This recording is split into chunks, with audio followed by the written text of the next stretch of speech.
Hello everyone, ఈరోజు నేను మీకు ఇక్కడ మేమున్న ప్లేస్లో ఇది ఒక హెల్ప్ ఉందండి. అంటే ఇదండి, ఇక్కడ చూస్తున్నారు కదా, యాబ్రీ వాళ్ళది ఆపర్చునిటీస్ హబ్ అని. యూజువలీ ఇది ఇక్కడ యూకేలో ఈ కమ్యూనిటీ వాళ్ళు హెల్ప్ కూడా చేస్తారు మనకి కెరియర్ సెటప్ చేసుకోవడానికి. అంటే జనరల్గా అన్ఎంప్లాయ్మెంట్ వాళ్ళందరికీ హెల్ప్ చేయడానికి దేర్ ఆర్ ఫ్యూ అంటే కొన్ని సర్వీసెస్ ఉన్నాయి, వీళ్ళు హెల్ప్ చేస్తూ ఉంటారు. అండ్ ఇది ఒక మంచి ఇనిషియేటివ్. ఇక్కడ నాకు నేనేంటా అని వచ్చి చూసాను. ఇలాగే మా బాబు స్కూల్ నుండి, ఇదండి స్కూల్ ఇక్కడ ఉంది, అక్కడ నుండి వచ్చాను. ఇలా ఇది బోర్డు చూసి లోపల కనుక్కున్నాను. సో ఇక్కడ వాళ్ళు నాకు CV ప్రిపరేషన్లో హెల్ప్ చేశారు.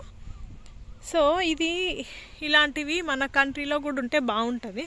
చాలామందికి తెలీదు ఎలా ఏం చేయాలి అని. సో ఇలాంటి కొన్ని ఆర్గనైజేషన్స్ ముందుకొచ్చి హెల్ప్ చేస్తే చాలా బాగుంటుందండి. అన్ఎంప్లాయ్మెంట్ ఉండకుండా, అంటే వాళ్ళకి ఇవ్వండి. ఇంకా ఇలా చూడండి, ఇక్కడ ఈవెన్ గర్ల్ గైడింగ్ అని చిన్నపిల్లలకి ఇలాంటివి. సో వీళ్ళ కమ్యూనిటీ త్రూ హెల్ప్ బాగానే ఉంటుంది ఇక్కడ చూడొచ్చు అంతా. సో ఇలాంటి యూకేలో ఏమేమి బెనిఫిట్స్ ఉన్నాయో అండ్ ఎలాంటి మన ఇండియాలో కూడా మనము చేయొచ్చు, నేను అన్ని వీడియోస్ పోస్ట్ చేస్తుంటాను. ఈ ఐడియాస్ మన కంట్రీలో కూడా అప్లై చేస్తే ఇంకా బాగుంటుంది. Okay, just to make India more better and more advanced. Thank you.